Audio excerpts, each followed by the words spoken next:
Good morning. Terrific. This is our homepage. Oh, no, it's not. Can I have slide 6? There we go. It's black. It all looks the same. Good morning. My name's Carleen. I'm the co-founder and CEO of Healthspottr.com. We're a new media company devoted to covering innovation in healthcare. So what does that mean? The president has said a few times, and he reiterated last night, I don't know if you heard his speech, that to effectively reform healthcare, we need to fix what's broken and build on what works.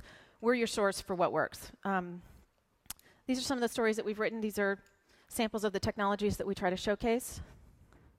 In addition to covering technology and writing about things that people build, we also write about individuals, as was just mentioned. We published a list of the 100 most innovative people working in healthcare, and I'm going to share with you a couple of the individuals on this list who we think are doing work that should be modeled and replicated. This is Dr. Jordan Schlane. He's a primary care physician in San Francisco. When he's not taking care of patients, he is building technology tools to help him be a better doctor. The one that we like most is called HealthLoop. HealthLoop is an email-based communications tool that Dr. Schlane uses to collect automated data from his patients, patients that are under his care. What does this mean? Well, if I'm one of Dr. Schlane's patients and I have strep throat, I go and see him, he puts me on an antibiotic, and then for the duration of the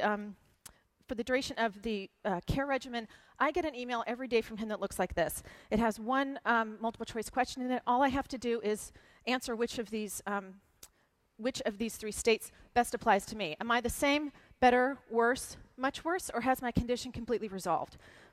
Very easy for the patient to be engaged. This is what the doctor sees. This is a dashboard.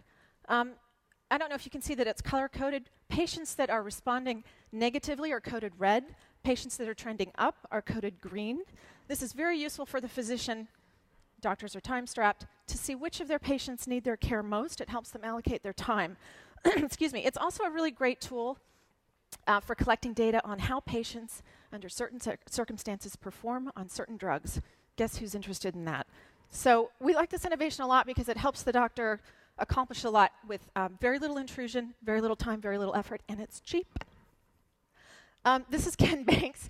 He's very happy. He won a MacArthur grant. I'd be happy too. He's an English software developer. He built a tool, an open source tool called Frontline SMS. Frontline SMS allows an individual with a computer, a few cell phones, some text messaging inventory, and his software to build a private communications network. Ken built this. He built Frontline SMS.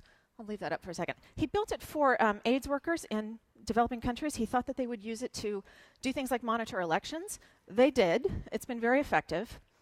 Soldiers in Afghanistan have actually used it also to AIDS workers and soldiers have used it to keep each other informed of hotspots.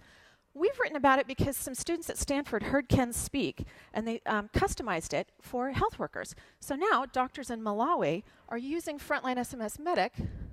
This is the diagram of the customization that they built to help doctors in remote clinics who once had to drive hours to see patients under their care. Now they use this open source software tool to develop text messaging networks so that they can conduct feedback in a similar fashion to Dr. Schlane. They can conduct feedback over a text messaging network. Well, what does that mean? In a 6-month trial, 3 doctors in this clinic in Malawi saved themselves 1,000 hours. 1,000 hours that they didn't have to spend in a car going to see people. They were able to triple the number of patients that they see.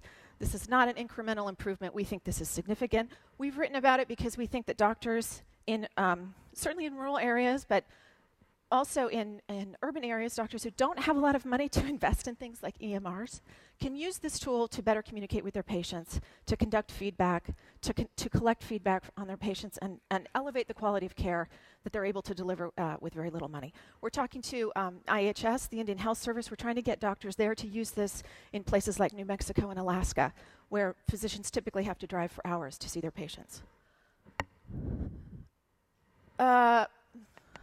Watching my time. This is Dr. Lyle Berkowitz. He's a primary care physician in Chicago. When he's not seeing patients, he's developing tools to help him be a better doctor. He's also built an open source web-based application. It looks like this. I don't know if many of you know, but when your doctor refers you to the emergency room, the handoff between your doctor and the urgent care team is done over the phone. The doctor calls the attending physician in the ER and tells him that you're coming in with a heart attack.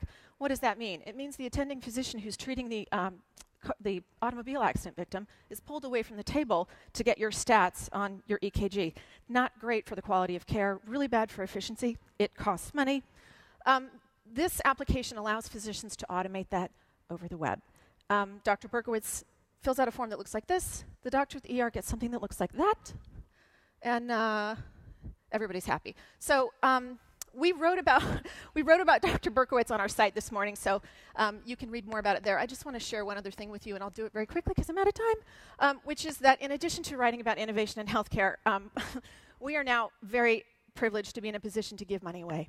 We are underwriting innovators in the healthcare space who are conducting work that we think should be nurtured, and applications and tools that we think should proliferate. We're thrilled to be able to do it. We also think that these are the kinds of innovations that the government should be sponsoring. We would love it if some of the $20 billion that they've devoted to EMRs, just a tiny little bit of that would go into things like this. We think we'd get farther faster in reforming healthcare, and that's that. I'm done. Thank you.